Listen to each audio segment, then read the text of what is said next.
Hey everybody, I'm John. I collect cards. Happy Thanksgiving. It is Thursday, November 23rd, 2023. Hope you're enjoying the parade or the football game or whatever, if you are watching this on Thanksgiving Day. Hope you're enjoying the day with loved ones. And with what I wanted to do in this video is, I thought I'd give a shot of something to do with giving thanks. And what I wanted to do here is to give a word of thanks to several non-Hall of Fame notables in the game of baseball, in the sport of baseball, who contributed over many years, either playing or maybe in the dugout later as a manager or a coach. I just think this was a good opportunity to give some really good ball players and people in the game their due and say thanks for your contributions to the game. And I'm going to do that through cards. And so what I wanted to do is start with, it ranges from the 1950s and 1960s, so mostly a couple of decades, although I do have a couple of 70s cards to share as well. But I'm going to start with 1954, and actually I'm going to share a 1953 card as well on here, but the first player we're going to say or acknowledge, give thanks to, is Johnny Antonelli. Here are two cards of his, 1953 Topps Boston Braves. Quite possibly could be the only Boston Braves card I actually have in my collection at the moment. And then his card from 1954 Topps with the New York Giants. And so with the New York Giants, when they acquired him before the 54 season, he ended up leading the NL in earned run average. Willie Mays won the MVP in 54. They beat the 111-win Cleveland Indians in 4 straight in the World Series, known for Game 1, Willie's catch from Vic Wertz's big drive to deep center at the Polo Grounds, all of that, of course. And Monty Irvin was a big contributor to that. Dusty Rhodes had a big pinch hit home run to win that World Series Game 1. Johnny Antonelli went 21-7 that year. And had a 2.30 earned run average, led the National League. Yes, I'm reading off a Baseball Reference. 6 shutouts, 18 complete games. So he was a core part of that World Series winning Giants team. So I wanted to give a shout out to the lefty Johnny Antonelli. Okay, we're going to keep it going here with another New York shout out. And at this time, we're going to go to the New York Yankees. And we're going to show a pair of 1958 cards. They're actually both all-star cards from 1958 Topps. Bill Skowron and Bob Turley. Both of these cards are actually in really good shape, incidentally. And I got each of these for $5 at one of my local LCSs here, where I've mentioned that they have a really good collection of 58 Topps. And I mean, this Turley, I've actually thought about sending this Turley in for grading. It's centered so well, and it does have a print line going right down the middle of the card vertically. That's the main issue with it, but beyond that, this is actually a really nice card. So I'm actually still considering of getting this graded. So just thought I'd share the back of that. I might share a few backs here as we go. The Scowron's off center left, but it's also a pretty nice card. I also got it for $5. And I really love the all-star designs of 58 Topps. But 1958, so the Yankees beat the Milwaukee Braves in the World Series in 7 games. Came back from a 3-1 deficit after losing the 57 series to the Braves, so it was a rematch. Bob Turley had his best year of his career in 1958. He was named he was the Cy Young Award winner that year. And in the World Series, he had a poor outing in, I think it was Game 2. I did a lot of cramming before I hit record here, but a lot of it I kind of know already. But if I do miss a fact or two, I apologize in advance and feel free to correct me. But he appeared in the last 3 games of the 58 series. He won Game 5, went all the way. Came in, I believe it was the 10th inning of Game 6 and got a save. And in Game 7, he pitched long relief and was basically, locked it down for the Yanks to win. And Moose Skowron hit a big home run late in the game of Game 7 to secure that World Series title. So I thought I would give a shout out to these two Yankees on a team of stars galore. Sometimes these two are overlooked. So giving thanks to them and their contributions. Going to keep it actually to 1958 for this next card. And well, they were in New York and then they moved to California. And this player actually represents, you could argue this player represents Brooklyn and Los Angeles better in that era, 50s, 60s, than any other Dodger. And that is Jim Gilliam. This is a really nice card of his too. It's a little off center right, but again, another $5 pickup I got from this shop in town. Pretty nice example. So for this video, I wanted to try to also not just share cards, but I wanted to share players whose cards I have that are in pretty nice condition too. I wanted to, take the opportunity to show some cards that I really, haven't shown before. But Jim Gilliam, part of 4 Dodgers World Series winning teams. He was on the 55 Brooklyn team, as well as 59, 63, and 65. He was on all 4 World Series winning teams. He might be the only Dodger in that era to be on all 4. I think that's correct. If I'm wrong on that, please correct me. He had over 2,000 hits. Model of consistency. I mean, he is, he just had a fantastic career for the Dodgers. Played a number of positions. Just a really, really solid ball player who I think kind of gets overlooked from time to time. Maybe more than from time to time. Again, the Dodgers had so many stars, and in the 60s era in LA, of course, you're looking first at their pitching staff. But Jim Gilliam, just a core part of that team. So wanted to give a shout out to him. That's actually a really nice card. Nice portrait. And now we're going to actually stick with the Dodgers. It turns out there are a few Dodgers in this video. The next one I want to share is actually the next 2. Now, actually, you know what? I'm going to take the time. I'll speed it up. I'll share them together first. I got a couple of cards of each that I want to show. But there is no relation to these 2 Dodgers, even though they share the same last name. So you probably know who I'm talking about. Tommy Davis and Willie Davis. Here are 2 Dodger greats that, I guess you wouldn't call them Dodger legends, but, I'm not a Dodgers fan. So if for the Dodgers fans in the house, so to speak, please let me know if you would call either Tommy Davis or Willie Davis Dodger legends. I mean, I think you can make the case, but obviously they don't immediately come to mind. I mean, even in this era, 61 tops, 63 tops, you're thinking of Maury Wills, 62 top, 62. Gosh, I think he won the MVP in 62. And did he set a stolen base record for single season that year? I think he did. But gosh, Tommy Davis in 1963, I think it was 63, if Baseball Reference will cooperate with me here. No, 1962. 1962, Tommy Davis hit .346, first of his back-to-back batting titles. 230 hits, led the National League. 153 runs batted in, led the National League at 27 home runs. .346, 153 ribbies, had 230 hits. Didn't even win the MVP. Finished 3rd in the MVP race because I think Maury Wills won the MVP that year.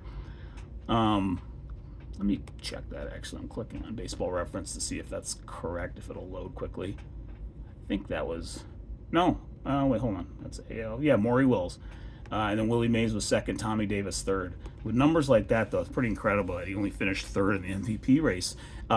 He busted his ankle pretty bad in 1965.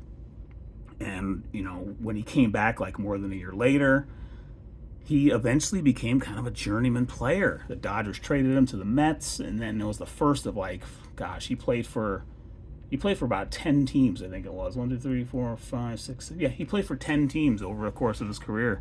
So he was kind of a journeyman at the end of his career. That ankle injury, unfortunately, really derailed what could have been, possibly a Hall of Fame career. He was off and running. And then his teammate back then, Willie Davis. Willie Davis had a fantastic career in his own right. Played mostly with the Dodgers. Played with the Dodgers from 1960 through 1973, and then played for a couple more teams in his latter years. But he had over 2,500 hits, 2,561 hits at 279. Played on those two World Series winners for the Dodgers in the 60s, and just a really solid player year after year. Lifetime batting average 279 to go with those 2,561 hits. And so again, I'd say both of these players, they just don't get the you don't hear them now. Hear about them a whole lot. And they were huge parts of, at least especially for Tommy in the early 60s with Willie. They're not forgotten, of course, but they're kind of here. I wanted to take this opportunity to give them their due, and actually I wanted to share a couple more cards of each player. Here's what I think is Tommy Davis's last card, 1976, with his 10th team, the Baltimore Orioles. And here's Willie Davis's, could be his last card as well, but I'm not sure about that. Actually, no, it can't be, because he also played for the Angels in '79, so I don't know if Topps did one more card for him or not. I think he went to Japan, actually, after his stint with the Padres, and then came back for a little bit. So it quite possibly could be his last card. But Willie Davis played for the Padres there near the end of his career. And I wanted to share one other card of Willie Davis that I think I've shared once before and have complained about, in terms of like, how could Topps make a card like this? It's like, if there's a card that would say like no respect, there's one right there. Willie Davis getting, not like beamed or whatever, but obviously he was dodging a high and tight fastball or whatever it was. And I'm just always surprised that Topps chose to use this photo for his 1973 Topps card. Not cool, Topps, not cool. I mean, a cool photo, but for the player's card, no. All right, I want to share, how many more players? I got 3 more players I'm going to give shout-outs to. Next one I'm going to mention here is this guy, Don Zimmer. He gets the recognition, I guess you could say, from his time as Red Sox manager, Yankees bench coach for a while with Joe Torre. And he had a serviceable major league career. I just happen to think this is a really nice card, so I kind of wanted to trot it out. But, Zimmer's just one of those baseball lifers that, just wanted to give a shout out to today. Really cool card. I think his rookie card, I'm not sure if his rookie card is 57 Topps. I think it is, when he was with the Brooklyn Dodgers for several years at the start of his career. Yeah, he actually came up in 54, I'm looking at now. I'm not sure if he had a card before 57 or not. It's quite possible he did. But his 57 Brooklyn Dodgers card's really nice, actually. I don't have a picture of it to show, and I don't have it currently. I do hope to pick it up someday, but it's actually a little pricey for what, because I think, Zimmer does have the name recognition, of course. All these players do, but they're not HoFers. And in the hobby anyway, they certainly get overlooked to a degree. And so I wanted to, again, take the opportunity to put them on the little stage, so to speak. So Don Zimmer. And then another player who also kind of definitely contributed more in the dugout as a coach and World Series winning manager, is this guy, Dick Hauser. This is a 1966 high number, actually, that I just happened to pick up one day, like probably over 2 years ago now.